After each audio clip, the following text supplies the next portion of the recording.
selain Dia. Hanya kepadanya aku bertawakal, dan hanya kepadanya aku bertobat.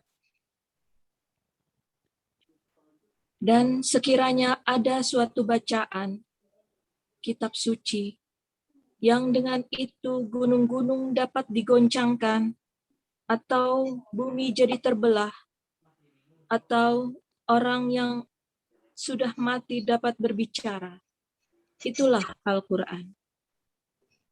Sebenarnya segala urusan itu milik Allah.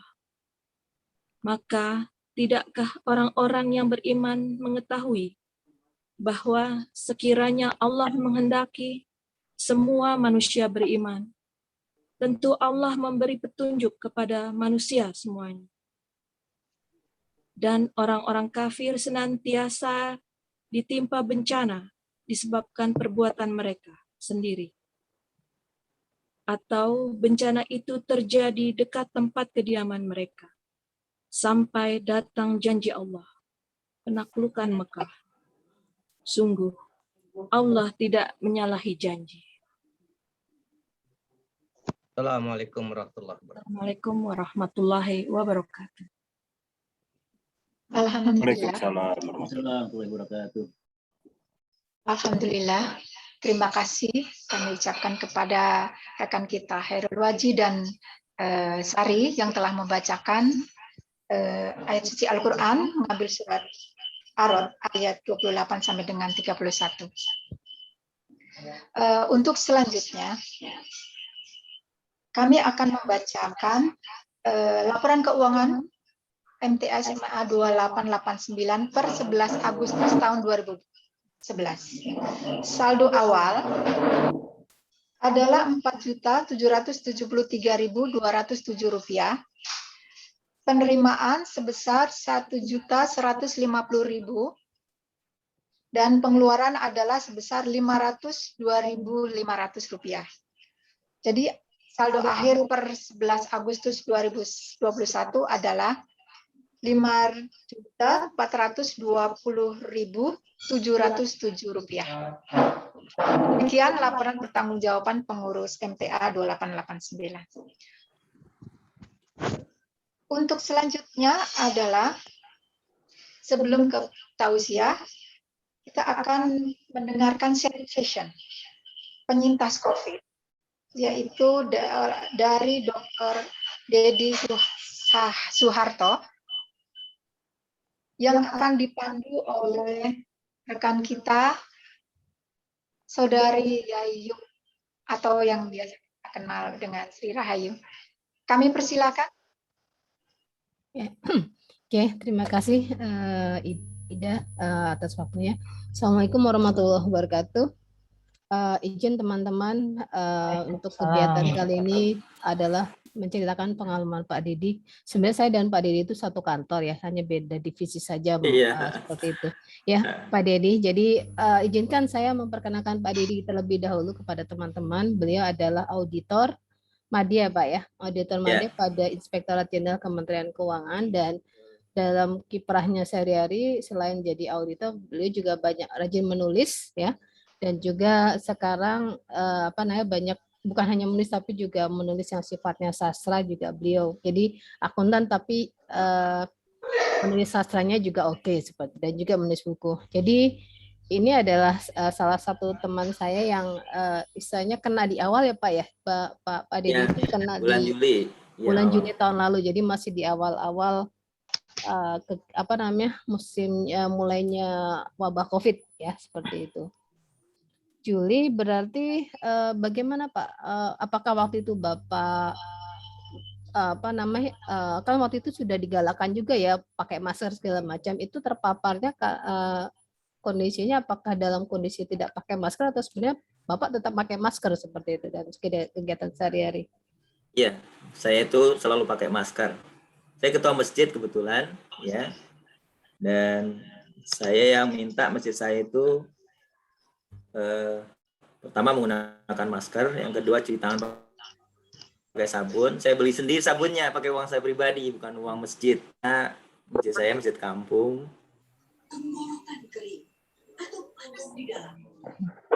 Oh, Free, free saya berarti. pasang sendiri. Kemudian termasuk apa namanya, karpet itu saya gulung. Kalau ini teman-teman mau gulung, kemudian kita pakai sajadah sendiri. Ini memang saya tinggal di lingkungan kampung, di mana tingkat pemakaian masker rendah ya. Jadi di masjid saya itu mungkin ada sekitar 15 sampai 20 jamaah lah gitu ya, setiap sholat 5 waktu. Kalau Jumat tentu banyak. Itu sekitar 3 atau 4 orang bersama dengan saya yang pakai masker. Saya perhatian. Jadi hampir sebagian besar nggak pakai masker. Dan saya juga pernah menutup masjid untuk tidak sholat Jumat pada saat waktu itu. Dan saya ya ditolak gitu ya sama sebagian besar jamaah, tapi saya nekat aja. Tetap saya tutup sholat Jumat 2 kali. Jadi sama sekali nggak abai. Karena itu memang Allah sudah takdirkan, saya terima. Gitu Bu Yayu.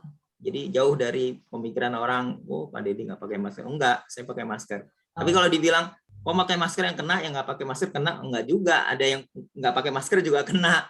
Jadi sama-sama kena. Jadi pelajarannya adalah meskipun kita pakai masker, kalau lingkungan kita nggak pakai masker, bisa kena.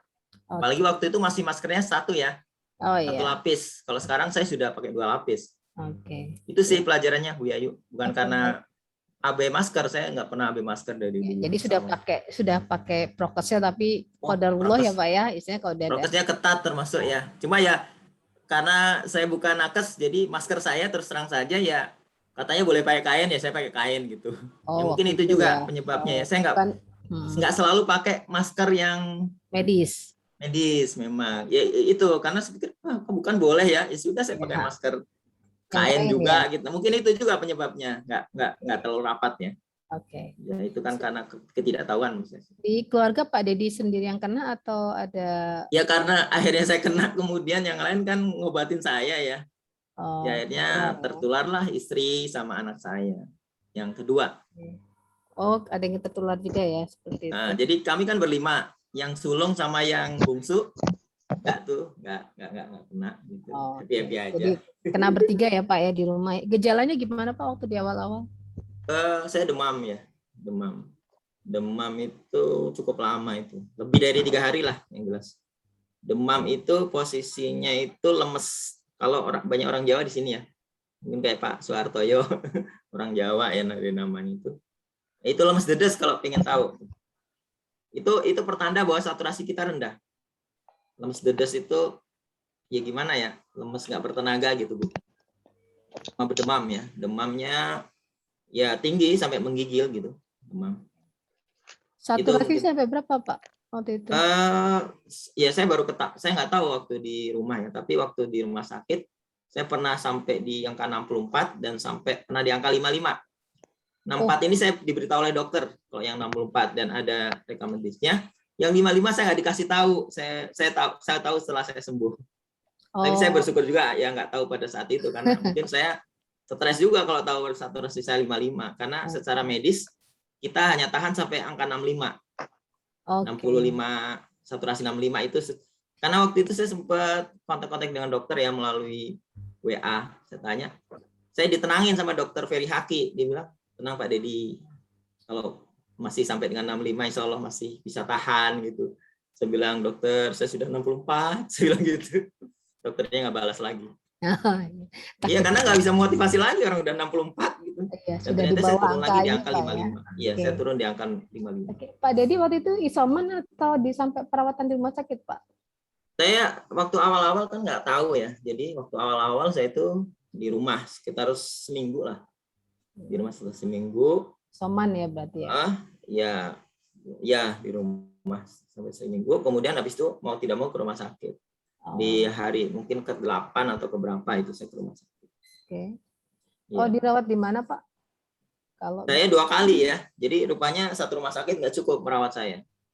Jadi rumah sakit yang pertama itu Rumah Sakit Milenia Bogor. Di situ saya diberitahu saturasi saya sampai di angka 64. Dan Rumah Sakit Milenia Bogor waktu itu bilang dia nggak sanggup lagi karena itu mau mencarikan rumah sakit yang besar. Nah saya itu orangnya simpel ya, sederhana ya. Saya nggak pernah mau nyalain orang gitu ya, selalu berbaik sangka. Jadi teman-teman dokter bilang, itu mereka mau melepas diri, mau melepas tanggung jawab si RS Milenia Bogor gitu. Saya begitu diberitahu sama istri saya waktu itu, Gimana Mas gitu kan? Saya bilang ya sudah, orang dokter sudah dia ini kok lempar handuk gitu kan? Kenapa harus kita paksa orang untuk merawat kita gitu? Saya ngadepinnya dengan santai sekali meskipun kondisi saya luar biasa. Gitu. Istri setuju gitu. Iya, nah sekarang yang menjadi persoalan saya nggak pernah berpikir masa lampau. Saya berpikir ke masa depan. Saya bilang sekarang masalahnya kita mau dibawa kemana ini setelah dari Rumah Sakit Milena Bogor. Milena Bogor ini rumah sakit yang nggak terlalu terkenal ya, kategorinya kecil. Jadi saya juga menyadari kalau dokternya juga ingin melepas saya gitu ya, karena mereka bilang kita nggak punya peralatan yang bagus untuk Pak Dedi, kita khawatir gitu, kata mereka gitu. Masa kita mau paksa orang untuk merawat kita gitu? Enggak. Saya orangnya dari dulu nggak pernah mau nyalain orang lain. Sikap saya itu begitu. Makanya saya bilang sama istri, nggak apa-apa, udah kita mau dipindah nggak apa-apa. Pertanyaannya kita mau dipindah kemana? Pertanyaannya itu. Tentu mereka akan mencarikan rumah sakit yang besar, tapi apakah bisa gitu kan? Nah akhirnya kita dilibatkan oleh si dokter itu. Makanya kami terima kasih sama RS Millennium Bogor. Kita dilibatkan dalam pembicaraan. Pak Dedi ini ada rumah sakit ini, mana yang mau Pak Dedi pilih gitu? Saya pilih akhirnya. Saya pilih RSBG Cisarua. Saya karena dari awal ngikutin perkembangan COVID-19, saya menyadari COVID-19 ini masalahnya adalah dengan pernafasan. Itu clear buat saya gitu. Saya pilih RSBG Cisarua. Waktu itu ada pilihan beberapa ya. Terakhir pilihan yang menurut itu ada 2. RSBG Cisarua sama RS Ciawi. Saya nggak milih RS Ciawi. Kenapa? RS Ciawi bukan paru. Itu. Jadi saya memilih RSBG Cisarua. Kenapa RSBG Cisarua? Ada 2 hal. Yang pertama, RSBG Cisarua adalah paru. Artinya, dia pasti lebih siap menghadapi saya yang saturasi saya anjlok sampai 64. Itu aja gitu. Just gampang saya sederhana gitu ya, sederhana itu ya. Sederhana itu. Yang kedua, ada faktor mental juga yang akhirnya mungkin nanti menimbulkan saya menulis tentang Promes ini ya. Atau protokol mentalitas sembuh. Yaitu di sana ada sahabat saya. Tahun 95 saya bersahabat dengan seorang radiologis ya, atau tukang ronsen gitu kan. Namanya Pak Mustafa. Sahabat lama saya gitu. Kemana-mana dia kadang dia ngundang saya untuk ceramah gitu ya. Jadi ada orang yang dikenal ya Pak ya di sana ya? Oh sangat sahabat. Kebetulan kami sama-sama satu daerah, orang Pekalongan. Jadi kami sangat dekat sekali. Kadang dia kan ketua masjid gitu kan, dia ngundang saya, Pak Dedi mau nggak ceramah di masjid saya datengin, ceramah di situ gitu. Nah efek itu yang saya pikir, saya bilang saya sama istri terus terang aja saya bilang, udah ke RSBG Cisarua, di sana ada Pak Mustafa, saya bilang. Ada orang saya dalam akan dapat gitu tambahan mental, saya akan dapat tambahan mental gitu. Saya kan perlu tambahan mental dari orang-orang dekat saya gitu. Dan buat saya Pak Mustafa itu faktor. Akhirnya saya milih RSBG Cisarua. Ya. Jadi atas 2 alasan. RSBG Cisarua pertama rumah sakit paru. Ya, yang kedua ada sahabat saya namanya Pak Mustafa. Ya. Saya dengar itu ya Pak, perawatannya itu sampai di kamar bertekanan negatif gitu ya Pak? Ya, seperti apa Pak? Saya mengalami kamar bertekanan negatif. Jadi untuk penyakit infeksius, dan ini kamar ini memang kamarnya sangat mahal gitu. Jadi saya itu mungkin menghabiskan ratusan juta, tapi ditanggung pemerintah ya, alhamdulillah ya, ditanggung pemerintah semua. Itu benar-benar kamar yang didesain khusus untuk orang yang terkena infeksi. Kamar itu kayak seperti modelnya kayak vakum gitu Bu Yayu dan Bapak Ibu sekalian, kayak vakum ya. Jadi dia diambil udaranya gitu ya dari dalam, terus dimasukin udara yang bersih, modelnya kayak vakum. Cuman efek dari itu itu efeknya bukan karena diciptakan kamar yang sangat dingin, bukan, efeknya itu sangat dingin. Saya menyebutnya kamar kulkas V karena sedingin kulkas. Seperti kayak di Gunung Bromo, kayak di mana tuh di Dieng gitu. Jadi itu efeknya aja. Tapi saya harus mengalami itu, dan itu luar biasa menjatuhkan mental saya gitu. Karena itu dinginnya luar biasa. Makanya ketika istri saya terkena, saya nangis. Nangis karena saya khawatir istri saya akan dimasukin ke kamar yang begitu.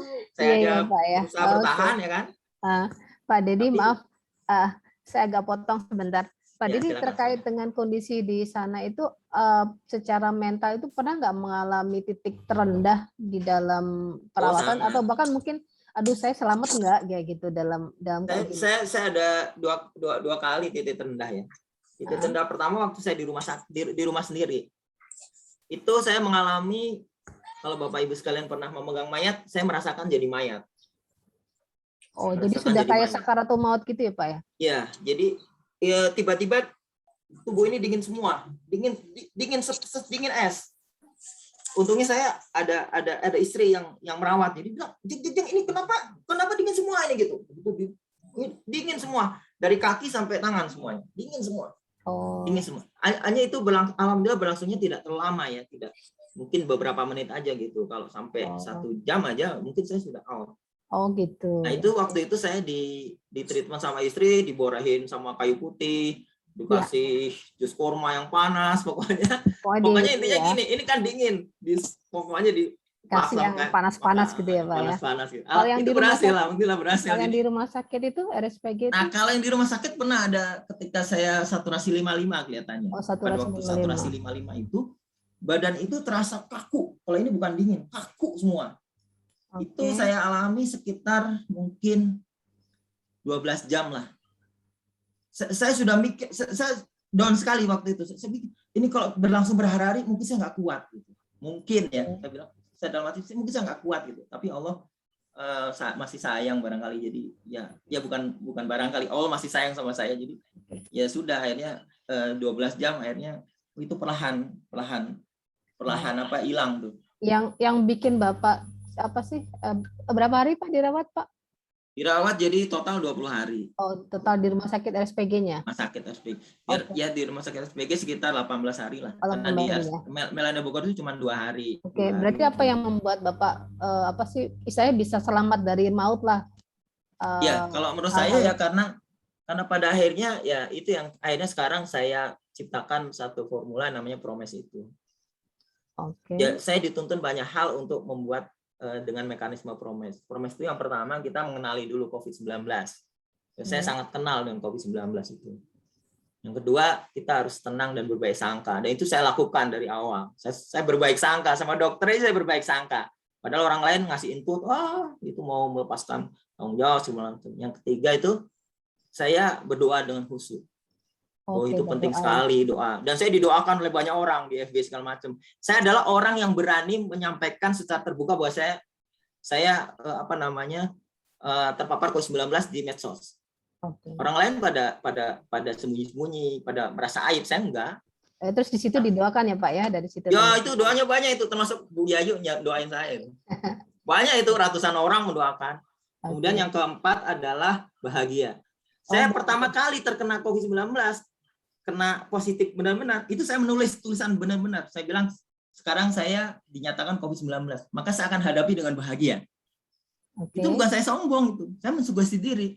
Karena bagi saya bahagialah obat untuk semua penyakit ya, termasuk COVID-19.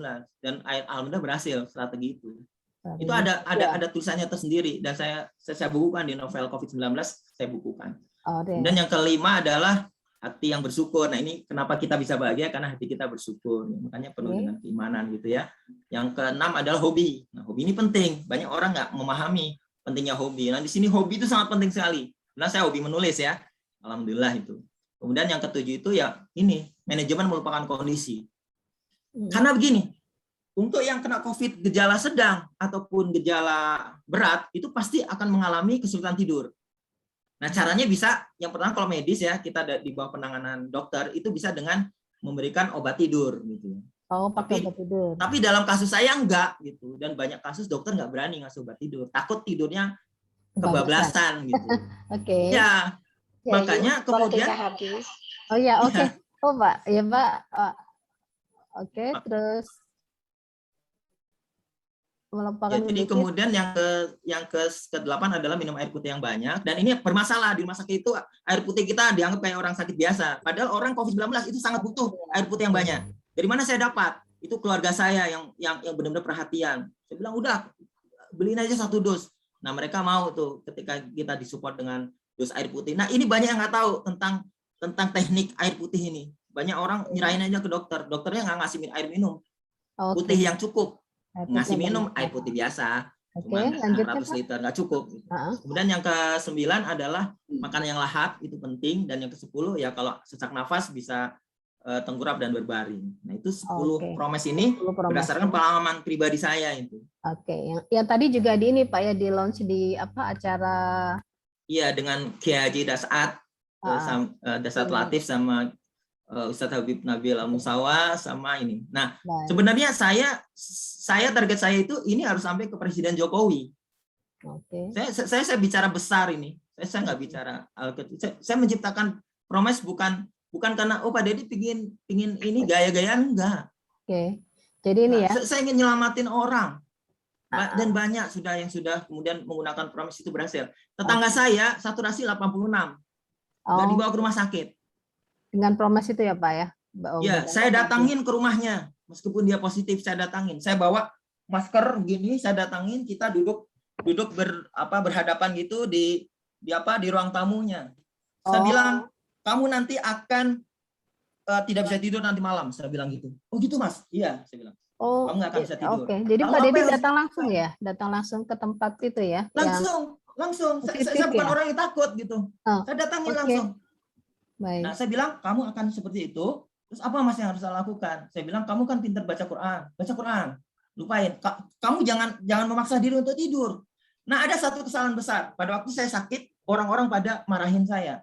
Pak Deddy tidur, Pak Deddy. Saya bilang, nah itu kayak yang apa namanya? Yang viral di Deddy Corbuzier, saya sangat nggak setuju. Katanya obatnya cuma tidur katanya. Itu untuk COVID-19 ringan. Kalau kalian lakukan itu untuk yang gejala sedang dan berat, itu adalah merupakan pembunuhan. Oh gitu. Saya serius ngomong ini, boleh diviralkan. Pembunuhan, kenapa? Karena kita nggak bisa tidur, kita dipaksa tidur, stres. Oh gitu Pak, jadi malah lama ya Pak ya? Bukan lama Bu, meninggal Bu. Oh. Meninggal Bu. Oke. Jadi itu yang diviralkan sama Deddy Corbuzier itu benar-benar hoax.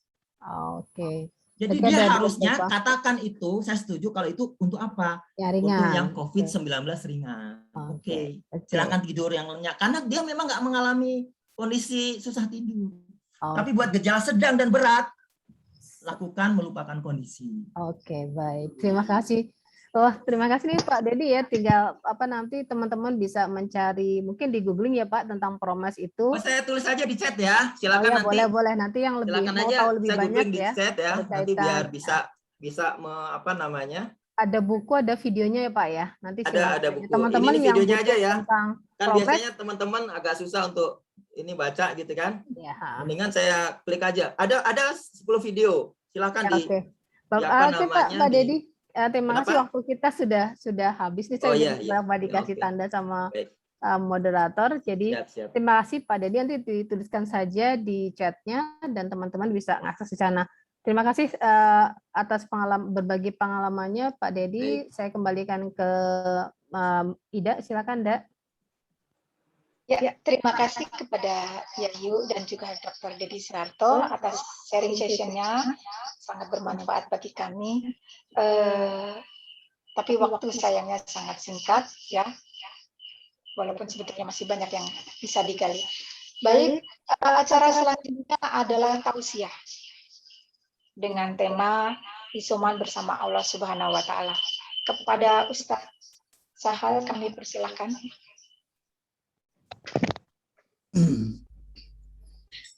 Sebelumnya tes suara saya apakah cukup terdengar jelas?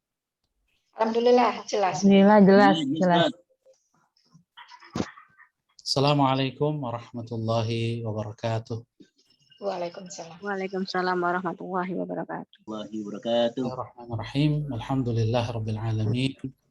Wassalatu wassalamu ala asyrafil anbiya'i wa imamil mursalin. Sayyidina wa nabiyina Muhammadin wa ala alihi wa sahbihi ajma'in. Amma ba'du. Bapak Ibu, saudara-saudari yang saya hormati, terutama Bapak Deddy Suharto yang baru saja menyampaikan pengalaman berharganya kepada kita. Jazakumullah khairan atas sharingnya. Kemudian juga ada Ustadz Hendri Abu Rabbani yang saya hormati, serta seluruh peserta pengajian bulanan alumni SMA 28 Angkatan 89 yang saya hormati. Alhamdulillah, syukurillah, pada malam hari ini di awal tahun 1443 Hijriah, kita masih diberikan nikmat sehat walafiat, nikmat iman dan Islam tentu saja, sehingga dapat hadir bertemu meskipun secara online. Salawat dan salam kita sampaikan kepada Nabi besar Muhammad sallallahu alaihi wasallam. Bapak Ibu, saudara-saudari yang dirahmati Allah Subhanahu wa taala, acara kita bertepatan juga dengan momentum Tahun Baru Hijriah. Tentu saja ketika kita berbicara hijrah, kemudian kita bicara juga tentang isoman, ya, meskipun tidak ada kaitan langsung, ya, tetapi dalam aspek-aspek tertentunya banyak sekali hubungannya, ya. Kalau kita ingin melihat antara hijrah dengan isoman, ya, isolasi mandiri. Pertama kita lihat hijrah, ya. Hijrah ini kan pada dasarnya adalah perpindahan tempat, ya. Kalau di dalam syariat dan buku-buku agama, hijrah itu adalah